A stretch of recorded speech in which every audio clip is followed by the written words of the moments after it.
السلام علیکم ورحمۃ اللہ وبرکاتہ، نحمدہ ونصلی علی رسولہ الکریم، اما بعد فاعوذ باللہ من الشیطان الرجیم، بسم اللہ الرحمن الرحیم، رب اشرح لی صدری ویسر لی امری واحلل عقدۃ من لسانی یفقہوا قولی۔ تم اللہ سے بخشش کیوں نہیں مانگتے تاکہ تم پر رحم کیا جائے؟ میں اللہ سے استغفار کرتا ہوں اور اس سے توبہ کرتا ہوں، میں معافی مانگتا ہوں اللہ سے جس کے علاوہ کوئی معبود نہیں، وہ زندہ ہے، قائم ہے، اور میں اسی کی طرف توبہ کرتا ہوں۔ تیرے سوا کوئی معبود نہیں، تو پاک ہے، بے شک میں ہی ظلم کرنے والوں میں سے ہوں۔ اے میرے رب، بے شک میں نے اپنی جان پر ظلم کیا ہے، بس تو مجھے بخش دے۔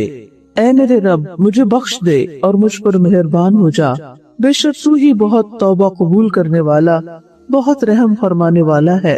اے میرے رب، مجھے بخش دے، مجھ پر رحم کر، میری کمیاں پوری کر دے، مجھے بلندی عطا فرما، مجھے رزق عطا کر اور مجھے ہدایت دے۔ اے اللہ، مجھے بخش دے، میرے شیطان کو دور کر دے، میرے نفس کو آگ سے آزاد کر دے، میرے میزان کو بھاری کر دے اور مجھے اعلیٰ مجلس والوں میں شامل کر دے۔ اے اللہ، میرے گناہوں اور میری تمام خطاؤں کو معاف فرما۔ اے اللہ، مجھے تندرست کر دے، میری کمیاں پوری کر دے، نیک اعمال اور اخلاق کے لیے میری رہنمائی فرما، کیونکہ تیرے سوا کوئی ان کی نیکی کی طرف رہنمائی نہیں کر سکتا اور ان کی برائی کو دور نہیں کر سکتا۔ اے اللہ، تو ہی میرا رب ہے، تیرے سوا کوئی الہ نہیں، تو نے مجھے پیدا کیا اور میں تیرا بندہ ہوں، اور میں اپنی استطاعت کے مطابق تجھ سے کیے ہوئے عہد اور وعدے پر قائم ہوں۔ میں تیری پناہ چاہتا ہوں ہر برائی سے جو میں نے کی۔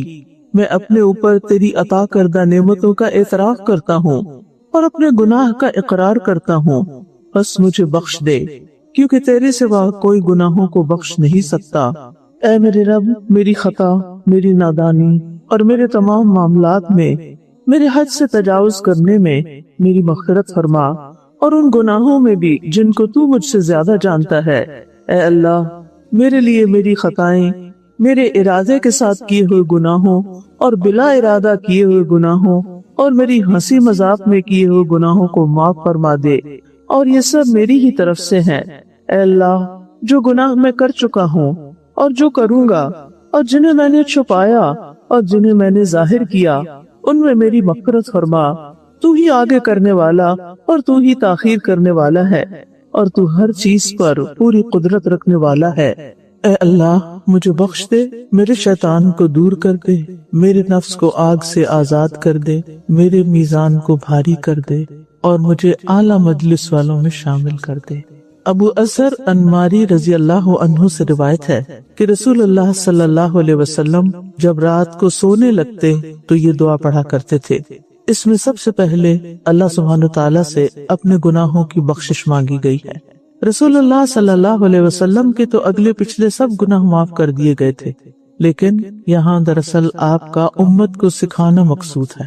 امت کو تعلیم دے رہے ہیں آپ کہ وہ اپنے گناہوں سے توبہ کریں، کیونکہ اللہ سبحانہ وتعالی گناہوں کو بخشنے والا ہے، اور رات کو سوتے ہوئے انسان کو نہیں پتا کہ دوبارہ صبح اٹھ سکے گا یا نہیں، اور یہ اس کا آخری حصہ ہو زندگی کا، کیونکہ سوتے ہوئے ایک روح لے لی جاتی ہے جس کے لیے اللہ چاہتا ہے واپس کرتا ہے، ورنہ جو باقی ہے وہ بھی چلی جاتی ہے اللہ کے اذن سے۔ ویسے بھی نیند موت کی بہن ہے، تو اس لیے انسان سونے سے پہلے اپنے گناہوں کی معافی مانگ کر سوئے، اور پھر یہ کہ ہمارے نامہ اعمال کا ایک پیج جو ہوتا ہے وہ اختتام کو پہنچ رہا ہوتا ہے، تو آخری حصے میں بخشش جائے۔ یعنی آپ امیجن کریں کہ جیسے آپ کی ڈائری کا ایک صفحہ ہے، آپ نے دن بھر کی روزات لکھی ہے اور اس کا اینڈ کر رہے ہیں بخشش کی دعا سے کہ اللہ تعالی ہمیں معاف فرما دے، اور اس کے ساتھ ساتھ بخش شیطان، یعنی میرے شیطان کو دفع کر دے، دور کر دے، اسے مجھ سے ہٹا دے، کیونکہ شیطان جو ہے وہ انسان کو غلط کاموں پر اکساتا ہے، بہکاتا ہے۔ تو انسان کے لیے بہت ضروری ہے کہ وہ اس کو اپنا دشمن سمجھے، اس سے بچنے کی کوشش کرے، اور اللہ سبحانہ وتعالیٰ سے دعا کرے کہ وہ اس کی مدد کرے کہ اس کا شیطان اس سے دور ہو جائے اور اس کو بہکائے نہ۔ اور ویسے بھی ہے کہ انسان چونکہ کمزور پیدا کیا گیا ہے، اس کا نفس بھی اس کو برائی پر اکساتا ہے، تو اس کے لیے بہت آسان ہوتا ہے کہ وہ شیطان کے قدموں کی پیروی کرے، اس کے نقش قدم پر چلے۔ تو جو صاحب ایمان مومن ہوتا ہے، جس کا ایمان جاگ رہا ہوتا ہے، وہ نہ صرف یہ کہ کانشیس رہتا ہے بلکہ اپنی کوششوں کے ساتھ اور دعاؤں کے ساتھ شیطان کی مخالفت کرتا ہے اور اسے تھکا دیتا ہے۔ رسول اللہ صلی اللہ علیہ وسلم نے فرمایا، مومن اپنے شیطان کو اس طرح تھکا دیتا ہے جس طرح تم میں سے ایک آدمی سفر میں اپنے اونٹ کو تھکا دیتا ہے، یعنی چلا چلا کے۔ اور ویسے بھی ہے کہ رات کے وقت جو کچھ سونے سے پہلے ہمیں اعمال کرنے چاہیے، ان میں بھی یہ چیز شامل ہے کہ انسان جب سو رہا ہو، سونا غفلت کی علامت ہے، تو وہ کانشیسلی شیطان کے جو حربے ہیں یا شیطان کی جو پریزنس ہے اس سے نکلنے کے لیے کچھ کام کرے۔ رسول اللہ صلی اللہ علیہ وسلم نے فرمایا، جب آدمی اپنے گھر میں داخل ہوتا ہے تو وہ داخل ہوتے وقت اور کھانا کھاتے وقت اللہ کا نام لیتا ہے تو شیطان کہتا ہے، آج تمہارے لیے اس گھر میں نہ رات گزارنے کی جگہ ہے اور نہ شام کا کھانا ہے۔ تو گھر جب انٹر ہو تو بھی بسم اللہ پڑھے اور پھر کھانا کھاتے ہوئے بھی اللہ کا نام لے، تو پھر شیطان جو ہے اس کو موقع نہیں ملے گا۔ اور جب وہ داخل ہوتے وقت اللہ کا نام نہیں لیتا تو شیطان کہتا ہے، تم نے رات گزارنے کے لیے جگہ پالی۔ اور جب وہ اپنا کھانا کھاتے وقت اللہ کا نام نہیں لیتا تو شیطان کہتا ہے کہ تم نے رات گزارنے کی جگہ اور شام کا کھانا پا لیا، یعنی پھر وہ کھانے میں بھی شریک ہو جاتا ہے۔ اور کھانا کھاتے ہوئے اس بات کا بھی خیال کرنا چاہیے کہ انسان اچھی طرح اپنی پلیٹ کو صاف کرے، اپنی انگلیاں وغیرہ چاٹ لے، کسی لقمے کو شیطان کے لیے نہ چھوڑے، یعنی کچھ بچائے نہ۔ ایک دور تک یہ فیشن سمجھا جاتا تھا کہ پورا پانی نہیں پینا، پوری چائے نہیں پینی، پورا کھانا نہیں کھانا، کچھ نہ کچھ بچا دینا ہے، تو ہمارے دین نے اس سے منع کیا ہے۔ جابر رضی اللہ عنہ کہتے ہیں کہ میں نے نبی صلی اللہ علیہ وسلم کو فرماتے ہوئے سنا کہ بے شک شیطان تم میں سے ہر آدمی کے پاس اس کے ہر کام کے وقت موجود رہتا ہے، یعنی جو بھی آپ کر رہے ہیں وہ ساتھ ساتھ شامل ہے، یہاں تک کہ اس آدمی کے کھانا کھانے کے وقت بھی اس کے پاس موجود ہوتا ہے۔ لہٰذا جب تم میں سے کسی کا لقمہ گر جائے تو اسے چاہیے کہ وہ اسے صاف کر کے پھر کھا جائے، اس لقمے کو شیطان کے لیے نہ چھوڑے۔ اور جب کھانا کھا کر فارغ ہو جائے تو اپنی انگلیاں چاٹ لے، کیونکہ وہ نہیں جانتا کہ برکت اس کے کھانے کے کس حصے میں۔ اسی طرح یہ کہ برتن کو بھی اچھی طرح صاف کرنا چاہیے۔ اسی طرح دائیں ہاتھ سے کھانا اور پینا چاہیے، لین دین بھی دائیں ہاتھ سے کرنا چاہیے۔ عام روزمرہ زندگی میں جمائی کو روکنا چاہیے، فضول خرچی سے بچنا چاہیے، کیونکہ فضول خرچی کرنے والے شیطان کے بھائی ہوتے ہیں، یعنی اپنا مال ضائع کرنے والے۔ پھر یہ کہ نیک کاموں میں تاخیر نہیں کرنی چاہیے، کیونکہ شیطان انسان کو کرنے ہی نہیں دیتا۔ پھر سفیان ثوری کہتے ہیں کہ جب آپ صدقہ کرنے کا یا کسی نیک کام کرنے کا ارادہ کریں تو اس کام کو فوراً شروع کر لیں، اس سے پہلے کہ آپ کے اور اس کام کے درمیان شیطان حائل ہو جائے۔ اور یہ آپ نے کئی دفعہ دیکھا ہوگا کہ بعض وقت بہت امپورٹنٹ کام ہوتا ہے، آپ کہتے ذرا میں اچھے سے فریش ہو جاؤں پھر اس کے بعد وہ شروع کروں گی، اور پھر وہ رہ ہی جاتا ہے۔ تو انسان جب ارادہ کرے تو اس کی ابتدا کر لے، پھر جب ابتدا کر لے تو اس پہ چل پڑتا ہے۔ آپ نے دیکھا ہوگا کہ چلنے میں بھی پہلے چند قدم مشکل ہوتے ہیں، اس طرح کسی بھی کام کے آغاز میں کچھ مشکلات آتی ہیں، لیکن اگر انسان ان کو کرنے لگ جائے تو پھر اس کے لیے آسانیاں ہو جاتی ہیں۔ پھر اسی طرح یہ کہ کثرت سے اللہ کا ذکر کرتے رہنا چاہیے، کیونکہ انسان جب بھول میں ہوتا ہے یا غفلت کی حالت میں ہوتا ہے تو شیطان انسان کے دل پہ بیٹھ جاتا ہے اور اسے وسوسہ ڈالتا ہے، پھر جب انسان اللہ کا ذکر کرتا ہے تو وہ رکتا ہے۔ اسی طرح یہ ہے کہ آپس کے اختلافات میں نرم رویہ اختیار کرنا چاہیے، کیونکہ شیطان جو ہے وہ بندوں کے درمیان فساد ڈلواتا ہے۔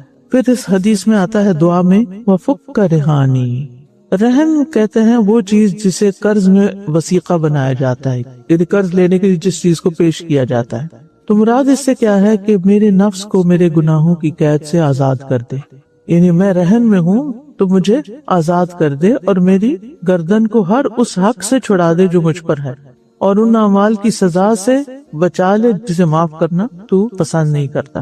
یعنی ہر طرح کی جکڑ بندی سے اور ہر طرح کی قید سے اور ہر طرح کی تنگی سے اللہ تعالیٰ مجھے نجات دے۔ کل نفس بما کسبت رہینہ، ماتا نا کہ ہر شخص اپنی کمائی کے بدلے رہن میں ہے، یعنی اپنے ہی قرض میں گروی ہے، یعنی جب تک اللہ تعالیٰ اس کو معاف نہ کرے وہ اعلیٰ درجات تک نہیں پہنچ سکتا۔ یعنی ایک حالت ہے کہ انسان پکڑ کی حالت میں، تو اس پکڑ سے اس قید سے چھٹ نہیں سکتا جب تک اللہ تعالیٰ اس کو رہا نہ کرے۔ اور اسی طرح اگر انسان نچلے درجات میں ہے تو اوپر کے درجات میں جا نہیں سکتا جب تک کہ انسان اللہ کی مدد حاصل نہ کرے، اس کے پاؤں زمین کو چھوڑ نہیں سکتے جب تک کہ اللہ تعالیٰ اس کو مدد نہ دے۔ پھر ہے وَجْعَلْنِي فِي النَّدِيِّ الْأَعْلَى، اور مجھے اعلی مجلس میں یعنی مقرب فرشتوں کی مجلس میں شامل کر لے۔ اب دیکھیں کہ ہم مختلف لوگوں کے ساتھ بیٹھتے ہیں اور ہم نے ایکسپیرینس کیا ہوگا کہ ہم پر اسی کے اثرات آتے ہیں جس کے ساتھ ہم بیٹھتے ہیں، کچھ نہ کچھ اس کی زندگی کا، اعمال کا اثر ہم پر بھی ہوتا ہے، یا جس قسم کے ماحول میں ہوتا ہے وہ ماحول ہم پر اثر انداز ہوتا ہے۔ اس کو آپ یوں دیکھ سکتے ہیں کہ مثال کے طور پر اگر آپ مسجد جاتے ہیں تو مسجد میں چاہے کوئی بھی نہ ہو، اکیلی خالی مسجد بھی ہو، لیکن آپ دیکھیں کہ وہاں ایک خاص طرح کی سکینت ہوتی، آپ اکیلے بھی بیٹھے رہیں تھوڑی دیر وہاں پر تو آپ کو ایک سکون ملے گا۔ اس کے برعکس اگر آپ کسی مال میں چلے جائیں تو وہ کیفیت ہو ہی نہیں سکتی جو مسجد میں ہوتی۔ ڈاکٹر کے کلینک میں چلے جائیں تو کیا ہوگا، ہاسپٹل چلے جائیں کچھ اور ہی ہوگی۔ تو جو بھی ماحول ہوتا ہے وہ اپنے مخصوص کام کی وجہ سے یا افراد کی وجہ سے مختلف اثرات رکھتا ہے، اور وہ اثرات ہم پر بھی پڑتے ہیں۔ اور خاص طور پر اگر ایسے لوگوں سے آپ کا واسطہ ہو جو فضول باتیں کرنے کے عادی ہیں، یا غیبت کرنے کے، یا جھوٹ یا مبالغہ آرائی پر مبنی باتیں، یا ٹھٹھا مذاق کرنے کے عادی ہیں، تو اس کے اثرات بھی آپ کے قلب اور روح پر پڑتے ہیں، چاہے یہ تھوڑی دیر کے لیے کیوں نہ ہو، اور اگر زیادہ ہو تو وہ اتنے ہی زیادہ انسان کے اوپر گہرے اثرات ہو جاتے ہیں۔ لہذا انسان کو ہمیشہ حریص ہونا چاہیے کہ ایسی مجالس میں شریک ہوتا رہے جو اس کے ایمان اور علم میں اضافے کا سبب ہو، اس کو قوت بخشنے والی۔ تو دنیا میں بھی انسان کو بلند مجالس کا انتخاب کرنا چاہیے، اور ذکر کی مجالس، علم کی مجالس بلند مجالس ہوتی ہیں، کیونکہ ذکر کرنے والا اللہ کے ہاں یاد کیا جاتا ہے۔ اور پھر نبی صلی اللہ علیہ وسلم نے یہ بھی فرمایا نا کہ اللہ تعالیٰ فرماتا ہے میں اپنے بندے کے گمان کے ساتھ ہوتا ہوں جو وہ میرے ساتھ رکھتا ہے، جب وہ مجھے یاد کرتا ہے میں اس کے ساتھ ہوتا ہوں، اگر وہ مجھے اپنے دل میں یاد کرے تو میں بھی اسے اپنے دل میں یاد کرتا ہوں، اور اگر وہ مجھے بھری محفل میں یاد کرے تو میں اسے اس سے بہتر محفل میں یاد کرتا ہوں۔ تو یہ ہے الندی الاعلی۔ تو الندی الاعلی میں آپ کا ذکر کب ہو سکتا ہے؟ وہاں آپ کا ذکر اسی وقت ہوگا جب آپ دنیا میں اعلیٰ مجالس میں شریک ہوں گے۔ تو کتنا ضروری ہے کہ انسان اچھی صحبت پانے کے لیے اس کی قیمت بھی ادا کرے۔ اور پھر یہ کہ ایسی مجالس جو ہیں وہ جنت کے باغیچے ہوتے ہیں۔ رسول اللہ صلی اللہ علیہ وسلم نے فرمایا جب تم لوگ جنت کے باغوں کے پاس سے گزرو تو کچھ کھا پی لیا کرو۔ کسی نے پوچھا جنت کے باغوں سے کیا مراد ہے؟ آپ نے فرمایا ذکر کی مجالس، جیسے اس وقت ذکر ہو رہا ہے، دعا پڑھی جا رہی ہے، سیکھی جا رہی ہے، اللہ کا نام لیا جا رہا ہے، فرشتوں کی بات ہو رہی ہے۔ ابن قیم رحمہ اللہ کہتے ہیں بے شک ذکر کی مجلسیں فرشتوں کی مجلسیں ہیں، اس کو فرشتوں کی مجلس آپ کہہ سکتے، اور لغو اور غفلت کی مجلسیں شیطانوں کی مجلسیں ہیں، بس بندہ اس مجلس کا انتخاب کرے جو اسے ان میں سے زیادہ پسند ہے، اور کرتے بھی ہم وہی ہیں اور اس کے زیادہ لائق ہے، بس وہ دنیا اور آخرت میں اسی مجلس والوں کے ساتھ ہوگا۔ یعنی دنیا میں آپ جن مجالس میں شریک ہوتے ہیں، جن مجالس میں جانا پسند کرتے ہیں، پریفر کرتے ہیں، آخرت میں بھی آپ انہی مجالس میں ڈالے جائیں گے، انہی میں شریک ہوں گے۔ اب یہ انتخاب آپ کا ہے، آپ جو چاہیں کریں۔ اور فرشتے آپ کو معلوم ہے، وہ طویل حدیث اس میں آتا ہے کہ ذکر کی مجالس کو تلاش کرتے ہیں، اور جہاں وہ دیکھتے ہیں تو پھر وہاں پر اکٹھے ہو جاتے ہیں، یہاں تک کہ ایک دوسرے کے اوپر آسمان تک پہنچ جاتے ہیں، سب فرشتوں کو اکٹھا کر لیتے ہیں، اور پھر وہ اللہ تعالیٰ کے پاس پہنچتے ہیں تو اللہ تعالیٰ ان کے لیے بخشش کا وعدہ فرماتے ہیں۔ ایسی مجالس دل کی سختی کا علاج بھی ہوتی ہیں۔ ایک شخص نے حضرت حسن بصری رحمہ اللہ کی خدمت میں دل کی سختی کی شکایت کی تو آپ نے فرمایا ذکر کی مجلسوں میں حاضر ہوا کرو، یعنی ایسے لوگوں کے پاس بیٹھا کرو جو مل بیٹھ کے اللہ کو یاد کرتے ہیں۔ خود نبی صلی اللہ علیہ وسلم کو حکم دیا گیا وَاصْبِرْ نَفْسَكَ مَعَ الَّذِينَ يَدْعُونَ رَبَّهُمْ بِالْغَدَاةِ وَالْعَشِيِّ، آپ اپنے آپ کو لوگوں کے ساتھ جما کے رکھیے، روک کے رکھیے جو صبح و شام اپنے رب کو پکارتے ہیں۔ اس کے برعکس وہ مجلس جس میں لوگ اکٹھے ہوں، حدیث میں آتا ہے یہ، لیکن اس میں اللہ کا ذکر نہ کریں، نبی صلی اللہ علیہ وسلم پر درود نہ بھیجیں، تو وہ ان کے لیے قیامت کے دن حسرت کا باعث ہوگی۔ اگرچہ وہ جنت میں داخل ہو جائیں، جنت میں جانے کے باوجود بھی انسان دنیا کی ان مجالس پر حسرت کرے گا، ریگریٹ کرے گا کہ میں وہاں گیا کیوں جہاں اللہ اور اس کے رسول کا ذکر نہیں ہوتا۔ تو آپ سوچئے وہ کون سی ایسی مجالس ہوتی ہیں کہ جہاں اللہ اور اس کے رسول کا ذکر نہیں ہوتا. عام طور پر ہمارے گھروں میں جو سوشلائزنگ ہوتی ہے، رشتے دار دوست وغیرہ آ جاتے ہیں، مل بیٹھتے ہیں، اکٹھے چائے پیتے ہیں، دنیا دنیا دنیا دنیا کی باتیں، اللہ کی بات رسول کی بات تو کم ہی ہوتی ہے. اور علم کی مجالس کی تو ویسے ہی فضیلت ہے کہ کسی بھی مجلس میں آپ علم والی میں بیٹھ جائیں تو کچھ نہ کچھ لے کر ہی اٹھتے ہیں. قرآن مجید میں بھی آتا ہے، یا ایھا الذین آمنوا اذا قیل لکم تفسحوا فی المجالس فافسحوا یفسح اللہ لکم واذا قیل انشزوا فانشزوا یرفع اللہ الذین آمنوا منکم والذین اوتوا العلم درجات. اے لوگ جو ایمان لائے ہو، جب تم سے کہا جائے کہ مجلسوں میں کشادگی پیدا کرو تو کشادگی پیدا کیا کرو، یعنی اوروں کو بھی جگہ دو، اللہ تمہارے لیے کشادگی کرے گا. اور جب کہا جائے اٹھ جاؤ تو اٹھ جایا کرو، یعنی مجلس ختم ہو گئی ہے یا ویسے ہی کسی اور کو بٹھانے کے لیے ضرورتاً تو اٹھ جایا کرو. اللہ ان لوگوں کو درجوں میں بلند کرے گا جو تم میں سے ایمان لائے اور جنہیں علم دیا گیا. یعنی ان مجالس میں شریک ہو کے آپ کے ایمان اور علم میں اضافہ ہوتا ہے تو یہ ہر مجلس پر درجوں میں بلندی کا ذریعہ بن جاتی ہے. سہل بن عبداللہ التستری کہتے ہیں، جو انبیاء کی مجالس کو دیکھنا چاہے وہ علماء کی مجالس کو دیکھے. اور جب لوگ کسی بھی جگہ پر اللہ کے گھروں میں سے کسی گھر میں اللہ کی کتاب کی تلاوت کرتے ہیں اور اس کی باہم تعلیم میں مصروف ہوتے ہیں، یعنی خاص طور پر قرآن کی مجلس، ان پر سکینت نازل ہوتی ہے. نزلت علیہم السکینہ وغشیتہم الرحمہ وحفتہم الملائکہ، تو رحمت انہیں ڈھانپ لیتی ہے اور فرشتے انہیں گھیر لیتے ہیں اور اللہ ان کا ذکر اپنے پاس موجود فرشتوں میں کرتے ہیں. استاذ جی، جو آپ نے ابھی بات کی نا کہ ڈائری کا ایک ورک سمجھے اپنے پورے دن کو، تو اس میں مجھے یہ خیال آ رہا تھا کہ جیسے حدیث میں بھی ہے نا کہ جو ہم غلطی کوتاہی گناہ کرتے ہیں تو فرشتے لکھتے نہیں ہیں کہ استغفار کر لے. تو سبحان اللہ، اگر ہم سونے سے پہلے استغفار کریں تو اس دن کے وہ سارے ویسے ہی وائپ آف ہو گئے، ہمارے لکھے بھی نہیں جائیں گے انشاءاللہ. اور دوسرا یہ کہ آخری عمل جیسے آپ نے فرمایا کہ وہ استغفار کا ہوگا سونے. وہ جو تیسرا سے 6 گھڑیوں کا ذکر آتا ہے، سارے دن کا نہیں آتا. اچھا، لیکن ویسے اگر ہم اوور آل سارے دن کے گناہوں کی معافی مانگ کے سوئے تو انشاءاللہ اللہ تعالیٰ معاف فرما دے گا. اور ایک دوسری بات استاد جی، یہ تو ایک طرح سے سوال بھی ہے کہ جیسے اب جب سے یہ پتہ چلا کہ جس مجلس میں اللہ سبحانہ تعالیٰ کا ذکر نہیں ہو تو باعث حسرت ہوں گی، تو کوشش ضرور ہوتی ہے کہ جہاں کہیں جائیں تو کریں. بس ایک سوال بہت دفعہ میرے دل میں ان مجالس کے دوران بھی آتا ہے کہ ایسا ذکر جو ہے وہ شروع میں رکھا جائے یا اینڈ میں رکھا جائے تاکہ گھر جاتے ہوئے ایک اچھی فیلنگ کے ساتھ گھر جائیں، یا ہم شروع میں کرنے پھر اگر دونوں طرح ٹھیک ہے، دونوں طرح ٹھیک ہے. شروع میں رکھنے کا یہ فائدہ کہ پھر باقی وقت جو ہے نا وہ ذرا اچھا گزرے گا، یعنی احتیاط کے ساتھ گزرے، اور آخر میں کر کے پھر ایک پیغام ٹیک ہوم میسج ہو جائے گا. جزاک اللہ خیر. وإياكم. سر جی، یہ جو بات ہوئی تھی نا کہ مجالس کی، تو میں سوچ رہی تھی مجالس کے علاوہ کچھ جگہیں بھی ایسی ہوتی ہیں، ضروری نہیں ہے کہ وہ کوئی پراپر ذکر کی مجلس ہو یا کچھ ایسی چیز ہو، لیکن کچھ جگہیں ایسی ہوتی ہیں جہاں انسان وزٹ کرتا ہے تو اس کے دل میں جو ہے وہ نرمی آتی ہے.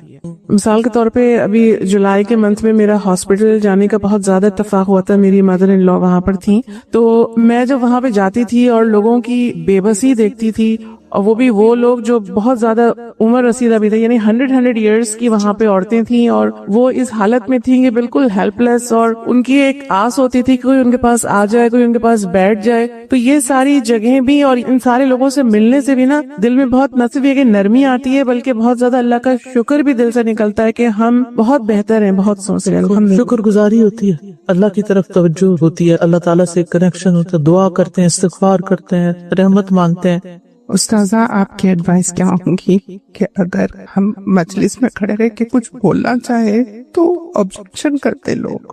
اس طرح نہیں بولنا چاہیے نا کہ ہم ان کو جیسے کوئی لیکچر دے رہے ہوں. بات سے بات نکالیں، حکمت سے بات کریں، اس وقت بات کریں جب سمجھیں کہ یہ اب لوہا گرم ہے، یہاں بات کرنی چاہیے. یا پھر جانے سے پہلے ہی آپ ان سے بات کر لیں کہ ہم اکٹھے ہو رہے ہیں، ہم کچھ نہ کچھ پڑھیں گے، کوئی بات کریں گے، یا سوال کر لیں ان سے. یعنی بعض اوقات یہ ہوتا ہے کہ آپ کسی سے کچھ ایسا پوچھ لیتے ہیں کہ آپ اچھا یہ بتائیے کہ آپ کی خاص دعا کون سی ہے، آپ زندگی میں کیا چاہتے ہیں، کیا مانگتے ہیں. تو اس سے یہ ہوگا کہ یعنی آپ ان میں انٹرسٹ لے رہے ہیں نا، تو وہ خود کچھ بولیں گے. یہ نہیں کہیں گے آپ مجھ سے کیوں پوچھ رہے ہیں کہ میری دعا کیا ہے، جو مرضی ہو، ایسا نہیں کوئی کہتا. اتنے بھی بد اخلاقی نہیں برتتے. اے اللہ میرے گناہوں اور میری خطاؤں کو معاف فرما، اے اللہ مجھے تندرست کر دے، میری کمیاں پوری کر دے، نیک اعمال اور اخلاق کے لیے میری رہنمائی فرما، کیونکہ تیرے سوا کوئی ان کی نیکی کی طرف رہنمائی نہیں کر سکتا اور ان کی برائی کو دور نہیں کر سکتا. ابو امامہ رضی اللہ عنہ سے روایت ہے کہ رسول اللہ صلی اللہ علیہ وسلم یہ دعا مانگا کرتے تھے ہمیں بھی اس سنت کی پیروی کرتے ہوئے اپنے لیے یہ دعا پڑھنی چاہیے. اللہم اغفر لی ذنوبی و خطایای کلھا، اے اللہ میرے سارے گناہ، ذنوب جمع ہے ذنب کی، اور یہ چھوٹے اور بڑے سب گناہوں کے لیے آ جائے گا.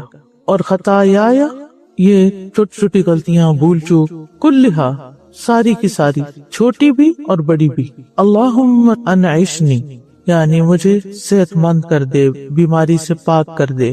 نبی صلی اللہ علیہ وسلم جب کسی کے پاس عیادت کے لیے جاتے تو اس کو یہ دعا دیتے تھے، لا بأس طہور انشاءاللہ، کوئی بات نہیں، یہ بیماری گناہوں سے پاک کرنے کا ذریعہ بنے.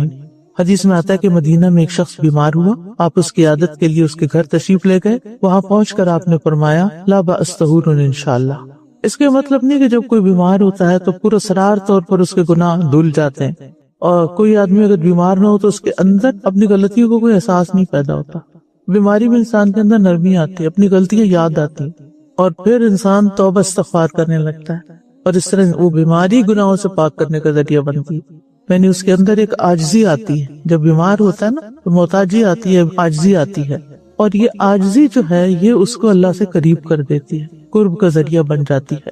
یعنی بیماری بعض اوقات ذہنی بیداری کا ذریعہ بنتی ہے، بیماری سبب بن جاتی ہے ذہنی بیداری کا.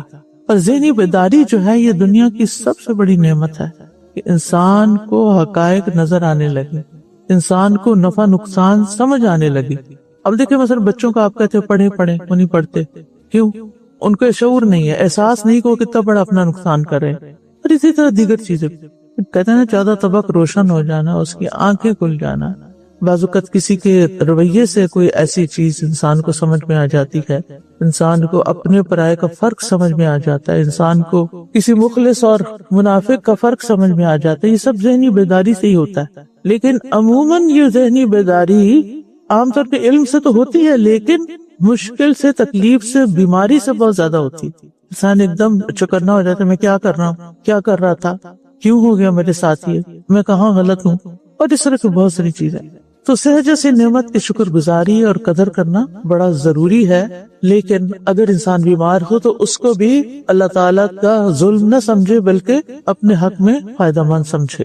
اور ویسے بھی اگر دیکھا جائے تو صحت کو نقصان پہنچانے میں انسان کا اپنا ہی ہاتھ ہوتا ہے. کھانا پینا غلط یا لائف سٹائل غلط یا اور کئی وجوہات بن جاتی ہیں. اس لیے بہت ضروری ہے کہ انسان دعا بھی مانگے اور اس کے ساتھ اپنے اعمال پر اپنا محاسبہ بھی کرے، اپنے طریقے زندگی کو بدلے اور ہیلدی لائف سٹائل اختیار کرے، جس میں درست غذا بھی ہے، پانی کا پینا بھی ہے، ایکسرسائز بھی ہے، نیند ہے، آرام ہے، نیکی کے کام کرنا ہے. کیونکہ ہم صرف اچھا کھا کے یہ نہیں صحت مند ہو سکتے، بلکہ اب تو بہت زیادہ یہ بات آ رہی ہے کہ جب انسان روزہ رکھتا ہے 15-16 گھنٹے تک کچھ نہیں کھاتا تو اس کے جسم کے اندر اللہ تعالیٰ ایسی صلاحیت پیدا کر دیتے ہیں کہ جسم خود ایسے کام کرنے لگتا ہے کہ اس کے زہریلے مادے جو ہیں وہ ڈیٹاکس کرنے کا بہترین ذریعہ ہے، بیماری دور کرنے کا بہترین ذریعہ. ہم سمجھتے ہیں ہمیں زیادہ کھا کے طاقت آئے گی اور بہت اچھی غذا کھا کے ہم صحت مند ہوں گے، جبکہ بعض اوقات روزہ رکھ کے بھی انسان زیادہ صحت مند ہو جاتا ہے. آٹوپیجی کہتے ہیں اس کو، شاید کہ جسم کو خود کھانے لگتا ہے، جسم کے اندر ایسے مادے پیدا ہو جاتے ہیں کہ وہ اس کے زہریلے مادوں کو کھا جاتے ہیں. وجبرنی کا مطلب کیا ہے کہ میرا ٹوٹا دل چھوڑ دے یا میری مصیبت دور کر دے، میرے حالات درست کر دے. وسیع معنی ہے. واہدنی لصالح الاعمال، اور میری رہنمائی کر نیک اعمال کی طرف، والاخلاق، اور اچھے اخلاق کی طرف. کیونکہ جب تک انسان اللہ سے مدد نہیں مانگتا تو انسان کو نیک اعمال کی بھی توفیق نہیں ہوتی. یعنی ہم یہ سمجھتے ہیں کہ نیک اعمال ہم کوئی اپنے کمال سے کرتے ہیں یا اللہ کی توفیق سے کرتے ہیں. اور ہدایت کا معنی آپ کو معلوم ہے نا، ایک ہدایت ارشاد ہوتی ہے اور ایک ہدایت توفیق ہوتی ہے، کہ اللہ تعالیٰ ہمیں علم بھی دے کہ کیا صحیح اور کیا غلط ہے، اور پھر جو صحیح اس میں سے ہو اس پر عمل کرنے کی توفیق بھی عطا فرمائے. اور پھر نہ صرف یہ کہ اچھے کام بلکہ اچھا اخلاق بھی، کیونکہ فَإِنَّهُ لَا يَهْدِي لِصَالِحِهَا وَلَا يَصْرِفُ سَيِّئَهَا إِلَّا أَنْتَ، کیونکہ تیرے بغیر نہ تو نیک اعمال کی طرف کوئی رہنمائی ہو سکتی ہے اور نہ ہی اس کے اندر کی جو خرابیاں ہیں یا برائیاں ہیں وہ دور ہو سکتی ہیں. تو یہ سب کچھ اللہ تعالیٰ ہی کرنے والا ہے، یعنی کیونکہ اللہ ہی خیر کو بندے کے لیے آسان کرنے والا ہے. ہر طرح کی خیر و نعمت اسی کی طرف سے ہے. وما بکم من نعمت فمن اللہ، یعنی اچھے اعمال کی توفیق بھی وہی دیتا ہے اور اچھے اخلاق کو اپنانے کا بھی وہی ہمارے اندر قوت پیدا کرتا ہے. میں ایکسپیرینس شیئر کرنا چاہ رہی تھی کہ جو ڈسکس کرتے تھے ہم کہ بیماری میں جس طریقے سے ہم طرح کو یاد کرتے ہیں. ایک بار آپ نے پہلے یہ بھی بتایا تھا کہ انسان جس طریقے کے اعمال دنیا میں کرتا ہے تو بیماری میں بھی پھر اللہ اس کی یاد آ جاتا ہے. تو میرے جانے والے کا ذکر ہے کہ وہ ان کی لائف کے آخری سال میں بہت بیمار ہو گئی تھی، بستر رسیدہ ہو گئی تھی، کسی کو پہچان نہیں سکتی تھی، بٹ پورا ٹائم لا الہ الا اللہ، اللہ اکبر، یہ دو چیزیں ان کے زبان پہ پورے سال چلتا رہا. چاہے کوئی بھی ان کے دماغ کو جاتا تو مجھے تھا کہ شاید اتنا ذکر تو وہ اگر ہوش میں ہوتی تو بھی نہ کرتے، نہ کر بھی نہیں سکتی تھی کیونکہ لوگ کرنے نہیں دیتے. جی بالکل، کہ ان کو دیکھ کر اتنا لگتا ہے بٹھا دے. جی بالکل، کس طریقے سے کہ انہوں نے زندگی گزاری تھی کہ اللہ تعالیٰ نے اس طریقے سے توفیق عطا فرمائی. بالکل. سانس جی ابھی جو ڈی ٹاکس کی بات فرمایا آپ نے، تو ابھی ڈائبیٹک والوں کا ایک گروپ ایسی میں نے جوائن کیا ہوا تھا، تو وہ کراتے ہیں واٹر فاسٹنگ، اس کو کہتے ہیں 24 آورز آپ نے صرف لیکوڈز پہ کرنا ہے. تو پھر کسی نے اتنے روزوں کے بارے میں پوچھا تو انہوں نے کہا کہ 3 days آف واٹر فاسٹنگ جو ہے وہ ہمارے ایک روزے کے برابر ہے. سبحان اللہ. اسی لیے اب وہ ڈرائی فاسٹنگ کا لفظ آ گیا ہے کہ ڈرائی فاسٹنگ کرے، پانی بھی نہ پیے، عین اسلامی. اور پھر یہ صبح سے شام تک کی فاسٹنگ، رات کی فاسٹنگ نہیں. سبحان اللہ. تو it was amazing کہ ہم جو 3 روزے منیمم مہینے میں رکھیں تو سمجھے 9 days کی ہم نے واٹر فاسٹنگ کی ہے پورے مہینے میں. تو سبحان اللہ. بالکل، اللہ تعالیٰ توفیق دے ہم سب کو. استاذہ جی میں دیکھ رہی تھی مجبورنی کہ میرا ٹوٹا دل جوڑ دے، پھر اس کے بعد باہر دینی صالح اعمال کی توفیق. آپ یقین کریں جب کسی کا دل ٹوٹا ہوتا ہے اس وقت صالح کام کرنے کے لیے کتنا اپنے آپ کو تیار کرنا پڑتا ہے. بالکل، اپنے آپ کو جوڑنا پڑتا ہے کہ نہیں مجھے یہ کام کرنا ہے اور یہ اللہ کی خاطر کرنا ہے. الحمدللہ. کیونکہ صالح اعمال ہو نہیں سکتے جب تک دل راضی نہ ہو ان پر. شیطان وسوسے ڈالتا ہے اور کرنے نہیں دیتا، مشکل بنا دیتا ہے. استاذہ جی یہاں پر وعدنی لصالح الاعمال کے بعد والاخلاق الگ سے کہا گیا ہے. جی ان کو اعمال کے اندر شامل نہیں کیا گیا. یہ کتنا امپورٹنٹ ہے. بالکل، یعنی عادات ہوتی ہیں نا، عمل جو ہے تھوڑا سا فرق ہوتا ہے عادت سے.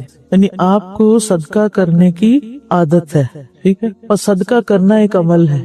اے اللہ تو ہی میرا رب ہے، تیرے سوا کوئی الہ نہیں، تو نے مجھے پیدا کیا اور میں تیرا بندہ ہوں اور میں اپنی استطاعت کے مطابق تجھ سے کیے ہوئے عہد اور وعدے پر قائم ہوں. میں تیری پناہ چاہتا ہوں ہر برائی سے جو میں نے کی. میں اپنے اوپر تیری عطا کردہ نعمتوں کا اعتراف کرتا ہوں اور اپنے گناہ کا اقرار کرتا ہوں. بس تو مجھے بخش دے کیونکہ تیرے سوا کوئی گناہوں کو بخش نہیں سکتا. یعنی میں اور آپ کسی کو یہ نہیں کہہ سکتے کہ اچھا جو تم نے کیا میں تمہارے گناہ معاف کرتی ہوں. نہیں، کسی انسان کے اختیار میں ہی نہیں. اس دعا کے بارے میں آتا ہے، شداد بن اوس رضی اللہ عنہ سے روایت ہے کہ وہ نبی صلی اللہ علیہ وسلم سے بیان کرتے ہیں کہ آپ نے فرمایا سید الاستغفار یہ ہے کہ تو کہے، اور پھر یہ ساری دعا پڑھی گئی. یعنی اس کو سید الاستغفار کہا گیا. آپ نے فرمایا جس نے اس استغفار پر یقین رکھتے ہوئے دل کی گہرائی سے اسے پڑھا، پھر شام ہونے سے پہلے اسی دن اس کا انتقال ہو گیا تو وہ جنتی ہے. یقین رکھتے ہوئے دل کی گہرائی سے، یعنی توجہ سے پڑھا، خالی پڑھ لینا کافی نہیں. اور جس نے ان الفاظ پر یقین رکھتے ہوئے رات کے وقت ان کو پڑھ لیا پھر اس کا صبح ہونے سے پہلے انتقال ہو گیا تو وہ جنتی ہے. تو نبی صلی اللہ علیہ وسلم نے اس دعا کو سید الاستغفار کا نام دیا ہے. اور استغفار کے اور بھی صیغے ہیں جو آپ نے اوپر پڑھے ہیں، لیکن اس کو سارے استغفاروں کا سید کہا گیا، سردار، کیونکہ اس کے اندر بہت سی باتیں ہیں. سب سے پہلے اللہم انت ربی، اے اللہ تو میرا رب ہے. اللہ تعالیٰ کی ربوبیت کا اقرار کہ اس نے مجھے پیدا کیا، وہی میرا مالک ہے، وہی میرا خالق اور رازق ہے. لا الہ الا انت، اس میں اللہ تعالیٰ کی توحید الوہیت کا اقرار ہے کہ تیرے سوا اور کوئی الہ نہیں، نہ عیسیٰ الہ ہے، نہ کوئی بت پتھر، کوئی بھی الہ نہیں. خلقتنی وانا عبدک، اس میں بندے کی طرف سے عاجزی اور اللہ تعالیٰ کے لیے خضوع اور فرما برداری کا اقرار ہے. یعنی چونکہ تو نے مجھے پیدا کیا اس لیے میں تیرا ہی بندہ ہوں، تیری عبادت کروں گا. عبد کا لفظ عبادت سے بھی ہے.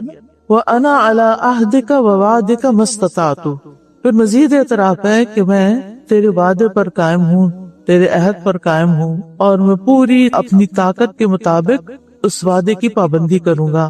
اس میں پوری محنت اور کوشش صرف کروں گا، یعنی صراط مستقیم پر چلوں گا۔ تو بندہ اللہ تعالیٰ کے سامنے اعتراف کرتا ہے کہ چونکہ میں تیرا بندہ ہوں، اس لیے جتنا مجھ سے ہو سکا میں اتنی تیری عبادت ضرور کروں گا۔ اعوذ بک من شر ما صنعت، اس میں بندے کی طرف سے تمام شر، گناہوں، نافرمانیوں سے بچنے کے لیے اللہ کی پناہ طلب کی گئی ہے۔ اعوذ بک، میں تیری پناہ لیتا ہوں، کس سے؟ من شر ما صنعت، جو بھی میں نے آج تک برا کیا، اے اللہ تو مجھے حفاظت عطا کر، اور وہ گناہ اور نافرمانیاں جو ہم دن رات کرتے ہیں ان کے برے نتائج اور اثرات ہم سے دور کر دے۔ وَأَبُوءُ لَكَ بِنِعْمَتِكَ عَلَيَّ، اس میں بندے کا اللہ کی نعمتوں اور اس کے فضل اور کرم کا اقرار اور اعتراف ہے، جو اللہ تعالیٰ نے اس پر مختلف قسم کی نعمتوں کے ساتھ انعام کیے ہیں۔ اور یہ اللہ تعالیٰ کا خاص فضل ہوتا ہے کہ اللہ تعالیٰ بندوں پر ان کے گناہوں کے باوجود بھی نعمتیں اتارتا جاتا ہے۔ وَأَبُوءُ بِذَنبِي، اس میں بندے کا اعتراف اور اقرار ہے کہ خواہ یہ خاص گناہ ہو یا عام، میں ان سب کا اقرار کرتا ہوں۔ فَاغْفِرْ لِي وَإِنَّهُ لَا يَغْفِرُ الذُّنُوبَ إِلَّا أَنْتَ، اس میں اللہ تعالیٰ سے پھر بخشش مانگی گئی ہے اور اس کے سامنے عاجزی اور انکساری کا اظہار ہے کہ اللہ تیرے سوا کوئی معاف نہیں کر سکتا، اس لیے بار بار تیرے ہی دروازے پہ آتا ہوں تو تو مجھے معاف کر دے۔ استاذہ ایک بات پوچھنا چاہ رہی تھی میں آپ سے۔ استاذہ جب صحت ہمیں عطا ہوتی ہے اللہ کی طرف سے اچھی اور ہم نعمتوں میں کھیل رہے ہوتے ہیں، اس وقت ہم اپنا فوکس کس طرح ان چیزوں کی طرف رکھیں کہ جو دعا ہو وہ بھی دل سے نکلے اور جو ذکر ہو وہ بھی دل سے نکلے؟ بس وہی ہے حل کہ ذکر کی مجالس اور ذکر کرنے والوں کے ساتھ جڑا رہے بندہ، یعنی دنیا میں جائے گا تو دنیا کا رنگ ضرور چڑھے گا، اب کیا کرنا ہے واپس آنا ہے اور پھر ایسی مجالس کا انتخاب کرنا ہے۔ کہیں نہیں مل رہی، کسی ایسے علاقے میں چلا کے جہاں کوئی ہے ہی نہیں، بعض اوقات ایسا بھی ہوتا ہے، اپنے گھر کو بنا لے، اپنے گھر کو مسجد بنا لے، اس کو ذکر کی جگہ بنا لے۔ اگر اللہ آپ کو وسعت دے اور گھر میں جگہ ہو تو ایک کونا مخصوص کر لے جس کا پورا ایک ایٹماسفیئر ایسا ہی ہو کہ جیسے کہ مسجد کا ہوتا ہے، تو آپ سب کام پہ چھوڑ کر وہاں تھوڑی دیر لگ کے اللہ کو یاد کریں، قرآن پڑھیں، نوافل پڑھیں، کچھ نہ کچھ ایسا کریں کہ جو آپ کو دنیا سے منقطع کرے۔ وَتَبَتَّلْ إِلَيْهِ تَبْتِيلًا، یہ بہت ضروری ہوتا ہے، اسی سے فوکس امپروو ہوتا ہے۔ واقعی مسئلہ ہے، اس میں کوئی شک نہیں۔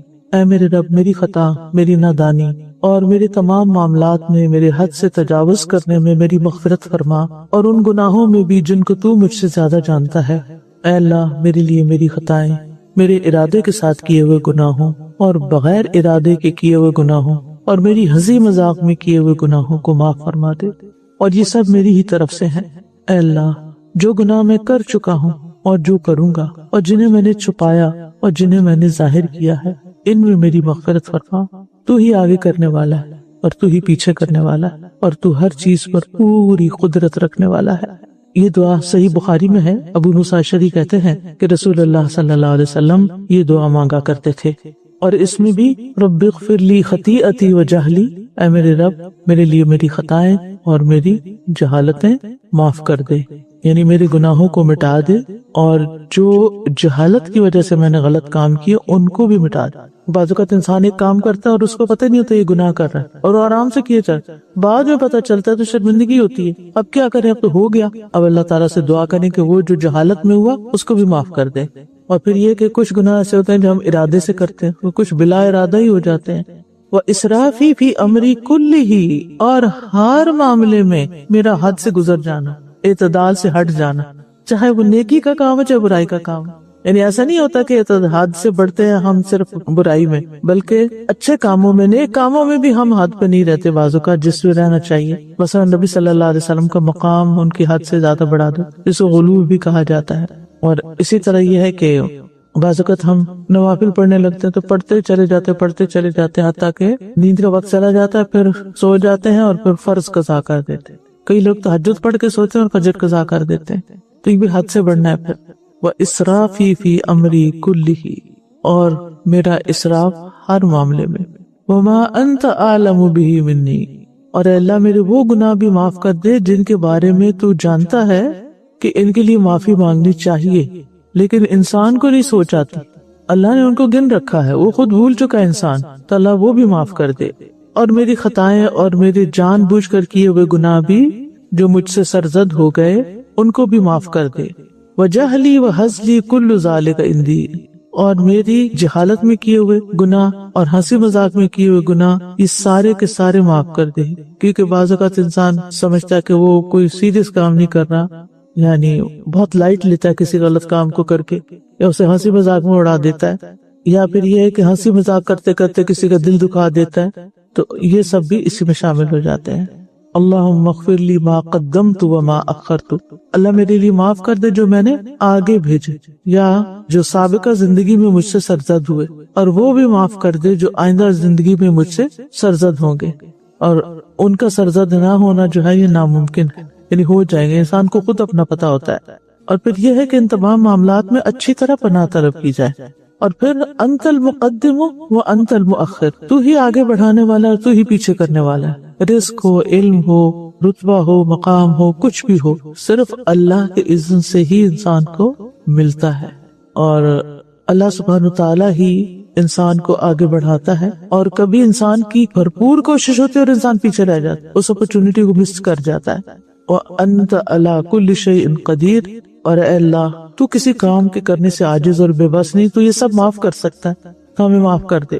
اور یہ تمام کے تمام الفاظ نبی صلی اللہ علیہ وسلم اپنی دعا میں مانگا کرتے تھے. خالد بن معدان کہتے ہیں کہ اللہ تعالیٰ کا فرمان ہے، بے شک میرے محبوب بندے وہ ہیں جو مجھ سے محبت کرتے ہیں. یعنی اللہ کے پیارے کون ہیں؟ جو اللہ سے پیار کرتے ہیں اور ان کے دل مسجدوں کی طرف لگے رہتے ہیں، مسجدوں سے محبت کرتے ہیں، اللہ کے گھروں سے محبت کرتے ہیں، اور رات کے پچھلے حصے میں استغفار کرتے ہیں. یہ وہ لوگ ہیں کہ جب میں زمین والوں کو کوئی سزا دینے کا ارادہ کرتا ہوں تو ان کی وجہ سے پھر چھوڑ دیتا اور ان سے سزا کو ہٹا دیتا. یعنی ان کی نیکیوں کی وجہ سے زمین پر بہت سی آفتیں آنے سے رک جاتی ہیں، یعنی ان پیاروں کی خاصیت. اور قتادہ رضی اللہ عنہ کہتے ہیں، قرآن آپ کو آپ کی بیماری اور علاج کی خبر دیتا ہے، سو آپ کی بیماری آپ کے گناہ ہے اور اس کا علاج اور دوا استغفار ہے. اور علی بن ابی طالب کہتے ہیں، تعجب ہے اس شخص پر جس کے پاس بچنے کا سامان ہو، اس کے باوجود وہ ہلاک ہو جائے. آپ سے پوچھا کہ وہ کون سی چیز ہے؟ آپ نے فرمایا وہ استغفار ہے. اور آپ کہتے تھے اللہ سبحانہ تعالیٰ نے کسی بندے کو استغفار سے غافل نہیں کیا اس حال میں کہ وہ اس سے عذاب دینے کا ارادہ رکھتا. اور فضیل بن نیاز کہتے ہیں کہ بندے کا قول استغفر اللہ، اس کی تفسیر یہ ہے کہ اے اللہ تو مجھے گناہوں سے ہلکا کر دے. بعض علماء کہتے ہیں کہ بندہ گناہ اور نعمت کے درمیان رہتا ہے، ان دونوں کو سوائے حمد اور استغفار کے کوئی دوسری چیز درست نہیں کر سکتی. اور فضیل رحمت اللہ علیہ کہتے ہیں بغیر گناہ سے باز آئے ہوئے لوگوں کا استغفار جھوٹے لوگوں کا توبہ ہے. اور رابعہ الادبیہ رحمت اللہ علیہ کہتی ہیں ہم لوگوں کا استغفار زیادہ استغفار کا محتاج ہے. اور بعض علماء کہتے ہیں جس شخص نے ندامت اور شرمندگی سے پہلے استغفار کیا تو اس نے اللہ تعالیٰ کے ساتھ استہزاء اور مذاق کیا اس حالت میں کہ وہ نہیں جانتا تھا. یعنی استغفار کے ساتھ اپنے گناہ پر شرمندہ ہونا ضروری ہے. اور ایک اعرابی کے بارے میں سنا گیا وہ کعبہ کے غلاف کو پکڑے ہوئے چمٹ کر کہہ رہا تھا اے اللہ میرے گناہ پر مصر رہنے کے باوجود تجھ سے میرا استغفار کرنا قابل ملامت ہے. یعنی میں اس پہ شرمندہ ہوں کہ میں گناہ بھی کرتا ہوں اور پھر بھی توبہ کرتا ہوں، اور میرے علم کے مطابق تیری کچھ. السلام علیکم ورحمۃ اللہ وبرکاتہ. کیا حال ہے سب؟ الحمدللہ کہ آپ لوگوں کو آج کل رات کو قیام کرنے کا موقع مل رہا ہے اور سبھی لیلۃ القدر کی تلاش میں ہیں. اللہ سبحانہ تعالیٰ سب کو نصیب کرے اور سب کی دعائیں بھی قبول کرے، عبادات قبول فرمائے. تو یہاں پر ایک سوال پیدا ہوتا ہے کہ کیا لیلۃ القدر کی فضیلت جو ہے اس کا اطلاق سارے نیک اعمال پر ہوتا ہے یا پھر کچھ مخصوص اعمال ہوتے ہیں؟ یعنی لیلۃ القدر میں کوئی بھی نیک عمل کرتے رہے تو اس کا اجر کئی لاکھ گنا زیادہ ہو جائے گا، یا یہ فضیلت یا یہ بشارت صرف چند اعمال پر ہے؟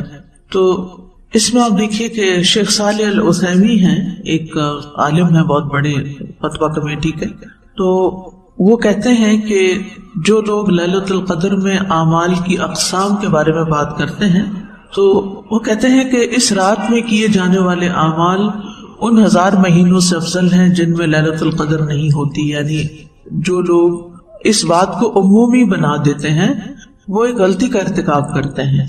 یعنی اس فضیلت کا اطلاق سارے اعمال پہ نہیں ہوتا کہ کچھ بھی کر لو. جن اعمال کی طرف اشارہ ہے وہ مخصوص اعمال ہیں جو کہ رسول اللہ صلی اللہ علیہ وسلم کے فرمان میں موجود ہے کہ من قام لیلۃ القدر ایمانا واحتسابا غفر له ما تقدم من ذنبہ، کہ جو کوئی لیلۃ القدر میں ایمان کے ساتھ اور حصول ثواب کی نیت سے قیام کرے اس کے تمام گناہ بخش دیے جائیں گے۔ تو اس سے کیا پتہ چلتا ہے کہ اصل عبادت لیلۃ القدر کی کیا ہے؟ قیام۔ رات کو کھڑے ہو کر یا اگر کھڑے نہیں ہو پا رہے تو بیٹھ کر زیادہ سے زیادہ نوافل پڑھے جائیں، قیام کیا جائے، قرآن سنا جائے، قرآن پڑھا جائے۔ تو نماز کے اندر 3 چیزیں ہوتی ہیں نا، ایک قیام ہوتا ہے، ایک قرآن کی تلاوت ہوتی ہے، قیام ہوتا ہی تلاوت کے ساتھ ہے، اور پھر کچھ دعائیں ہیں، جیسے آج کل آپ نماز کے اذکار سیکھ رہے ہیں تو یہ دعائیں بھی پڑھتے ہیں، آپ سجدے میں دعائیں کرتے ہیں، 2 سجدوں کے بیچ میں دعائیں کرتے ہیں، رکوع میں کرتے ہیں، رکوع سے کھڑے ہو کر کرتے ہیں، اسی طرح ہاتھ باندھ کر سب سے پہلے شروع ہی دعا سے کرتے ہیں اللہم باعد بینی و بین خطایایا۔ تو 3 اہم چیزیں ہو گئی، قیام ہو گیا، قرات ہو گئی، دعا ہو گئی، ٹھیک ہے۔ لیکن بعض لوگوں نے اس رات میں کچھ خدمت خلق کے کاموں کو ان عبادات کے برابر قرار دیا ہے۔ وہ کہتے ہیں جیسے بھوکے کو کھانا کھلانا، بے لباس کو کپڑا پہنانا، بیماروں کا علاج کرنا، غریبوں کو صدقہ دینا، والدین کے ساتھ حسن سلوک کرنا، پڑوسیوں سے حسن سلوک، رشتہ داروں سے تعلقات جوڑنا، تو یہ لیلۃ القدر کے اعمال نہیں ہیں۔ یعنی یہ اعمال جو لوگوں کو فائدہ پہنچانے کے، یہ لیلۃ القدر کے نہیں ہیں۔ لیلۃ القدر کے اعمال کیا ہیں؟ قیام اللیل۔ یہ آپ دوسرے دنوں میں دن اور رات کریں، آپ کو کوئی روکنے والا نہیں، لیکن ہر وقت اور ہر موقع کا ایک الگ کام ہوتا ہے۔ عربی میں ایک محاورہ ہے لِكُلِّ مَقَامٍ مَقَالٍ، ہر موقع کی مناسبت سے کوئی بات ہوتی ہے، یعنی اور وہ بات اسی موقع کی مناسبت سے کرنی چاہیے، کیونکہ اگر وہ موقع کی مناسبت سے کی جائے تو وہ خوبصورت ہوتی ہے، اس کا فائدہ ہوتا ہے، اور اگر بے موقع کی جائے تو وہ جسے پنجابی میں کہتے ہیں نا کہ ویلے دی نماز کویلے دی ٹکرا، تو یعنی اصل نماز کیا ہے؟ جو وقت کے اندر ادا کی جائے۔ تو اصل عبادت لیلۃ القدر کی کیا ہے؟ قیام۔ بس ایک لفظ اگر یاد رہے نا، قیام، اور آپ کا سارا فوکس اسی پر ہی ہونا چاہیے کہ ان راتوں میں زیادہ سے زیادہ نوافل ادا کرنے ہیں، اور اس میں بھی تعداد کی زیادتی نہیں مقصود، اصل کیا ہے؟ قیام، کہ دیر تک یکسو ہو کر نماز کی حالت میں عبادت کی جائے۔ تو وہ کہتے ہیں کہ جو شخص لیلۃ القدر کا ثواب حاصل کرنے کی نیت سے مسجد یا کسی اور جگہ قیام کرے، گھر میں کر سکتے ہیں اگر مسجد میں نہیں جگہ یا نہیں جانے کا موقع، کیونکہ سب لوگ مسجد تک نہیں پہنچ سکتے، خصوصاً خواتین، قرآن کی تلاوت کرے اور دعا کرے۔ یہ وہ شخص ہے جو شریعت کے مطابق عمل کرتا ہے، اور ایسا شخص شریعت کے مطابق عمل نہیں کرتا جو قیام، تلاوت قرآن اور دعا کو تو چھوڑ دے، اس کی بجائے صدقہ اور دوسروں کے ساتھ حسن سلوک اور رشتہ داریاں جوڑنا اور ان کو وزٹ کرنا اور اس طرح کے اعمال شروع کر دے۔ یہ ایک نئی سوچ ہے جس کا ابتدا میں کوئی تصور نہیں تھا کہ لوگ ان راتوں میں یہ کام نہیں کرتے تھے بلکہ قیام کرتے تھے۔ اب یہ ہے کہ لیلۃ القدر میں دعا کون سی کی جائے؟ آپ جو چاہیں دعا کریں، لیکن خاص دعا جو ہمیں بتائی گئی ہے اس رات کی مناسبت سے، وہ حضرت عائشہ سے روایت ہے، وہ کہتی ہے کہ اے اللہ کے نبی صلی اللہ علیہ وسلم، یہ بتائیے کہ اگر مجھے شب قدر حاصل ہو جائے تو میں اس میں کیا دعا مانگوں؟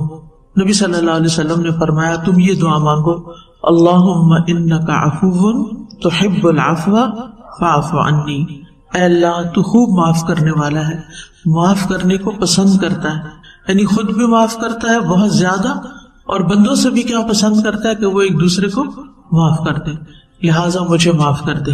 تو اس میں آپ دیکھیے کہ اگر ہم چاہتے ہیں کہ ان راتوں میں ہماری معافی ہو جائے تو ہمیں بھی اپنے دل سے دوسروں کو معاف کر دینا چاہیے۔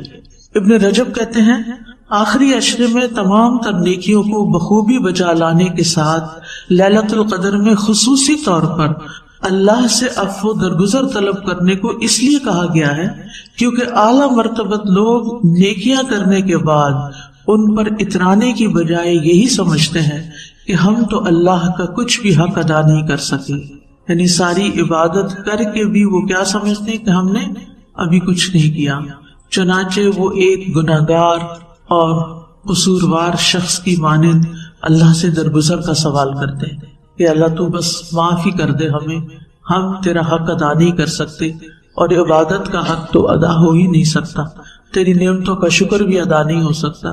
تو اس لیے ہم نے جو بھی ٹوٹی پھوٹی عبادت کی تو اسے قبول کر لے، اور جو ہم نہیں کر سکے تو ہمیں معاف کر دے.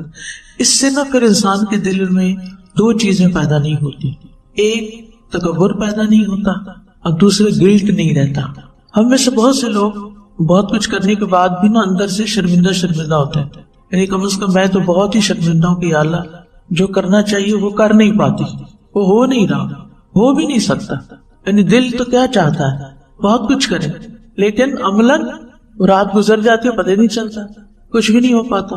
تو پھر دل میں نا ایک عجیب سی تکلیف ہوتی ہے کہ یا اللہ حق ادا نہیں ہو تو ہمیں معافی کر دے.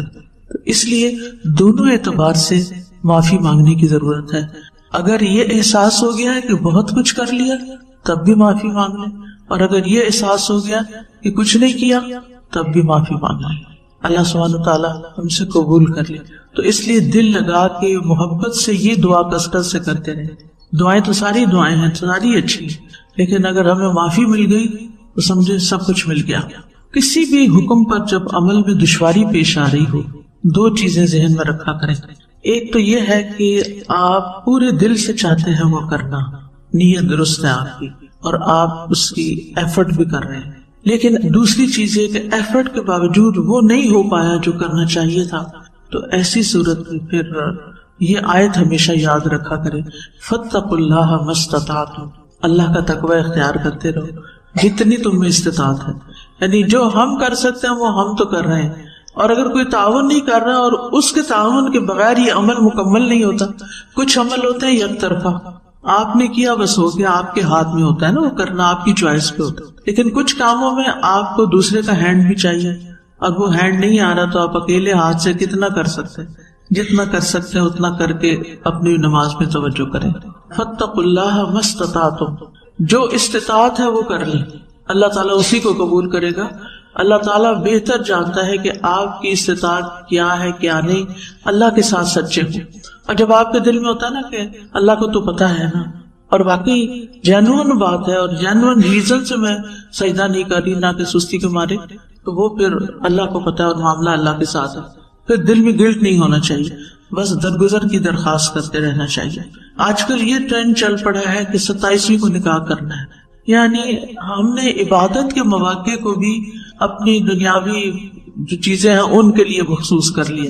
اب جیسے کچھ لوگوں نے یہ رکھا ہوا کہ ہم نے حرم میں ہی جا کے نکاح کرنا، اچھی بات ہے، لیکن اگر موقع ہے شادی کرنے کا، بچوں کی شادی کرے اور اپنا فرض ادا کرے. اب کب آپ کو ویزا ملتا ہے، کب آپ حرم جاتے ہیں، اگر کوئی مجبوری ہو تو ٹھیک ہے، لیکن وہاں جا کے نکاح کرنے کا زیادہ ثواب کوئی نہیں ہونا. اگر آپ اپنے گھر میں بھی بیٹھ کے کر لیں گے نا اور صحیح سنت کے مطابق کریں گے اور اسراف پر فضول خرچی سے بچیں گے تو اس کا ثواب زیادہ ہے. تو کیا نبی صلی اللہ علیہ وسلم نے ایسا کوئی اہتمام کیا تھا 27ویں کو نکاح کرنا ہے یا حرم میں جا کے کرنا ہے یا بیت المقدس میں جا کے کرنا ہے؟ نہیں، یہ ہم نے اپنے اوپر ایکسٹرا بوجھ لاد لیے. اور پھر ہوتا کیا ہے، ایک بندہ کرتا ہے نا بغیر دلیل کے، دوسرے صرف اور صرف اس کی اندھا دھند تقلید شروع کر دیتے، پیروی شروع کر دیتے، اور یہ نہیں دیکھتے کہ اتنی قیمتی رات جس کے لمحے کی عبادت جو ہے وہ ہزاروں سال کی عبادت پہ بھاری ہے، اس کو چھوڑ کے اور شغل میں لگ جاتے ہیں اور برکت حاصل کرنے کے خود ساختہ طریقے ایجاد کیے ہوئے. اللہ تعالیٰ سب پر رحم کرے. لیلۃ القدر کے بارے میں سوال ہے کہ لیلۃ القدر باقی رہتی ہے مطلع الفجر تک. تو طلوع فجر جو ہے وہ وقت ہے جب فجر کی نماز کا وقت شروع ہو جاتا ہے، یعنی جب فجر کی خوب پھوٹ جاتی ہے، یعنی جو ہی فجر کی اذان ہوئی تو وہ رات ختم ہو گئی، فجر شروع ہو گئی. اب یہ حتی مطلع الفجر، طلوع فجر تک ہے اس کا وقت.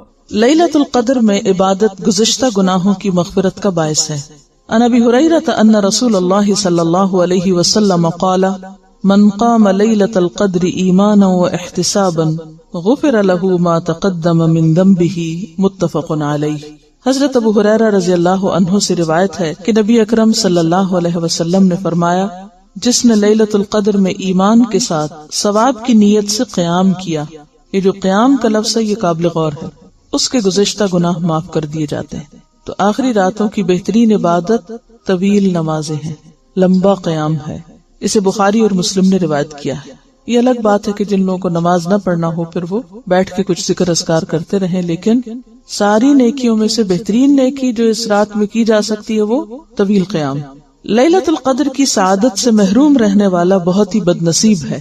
عن انس بن مالک رضی اللہ عنہ قال دخل رمضان فقال رسول اللہ صلی اللہ علیہ وسلم ان هذا الشهر قد حضركم وفيه ليلة خير من 1000 شهر من حرمها فقد حرم الخير كله ولا يحرم خيرها الا محروم۔ رواہ ابن ماجہ۔ حضرت انس ابن مالک رضی اللہ عنہ سے روایت ہے کہ رمضان آیا تو رسول اللہ صلی اللہ علیہ وسلم نے فرمایا یہ جو مہینہ تم پر آیا ہے اس میں ایک رات ایسی ہے جو 1000 مہینوں سے بہتر ہے۔ جو شخص اس کی سعادت حاصل کرنے سے محروم رہا وہ ہر بھلائی سے محروم رہا۔ یعنی جس نے یہ چانس مس کر دیا کہ ایک رات کی عبادت 1000 مہینوں کی عبادت سے بہتر، تو پھر اس نے کتنا بڑا موقع ضائع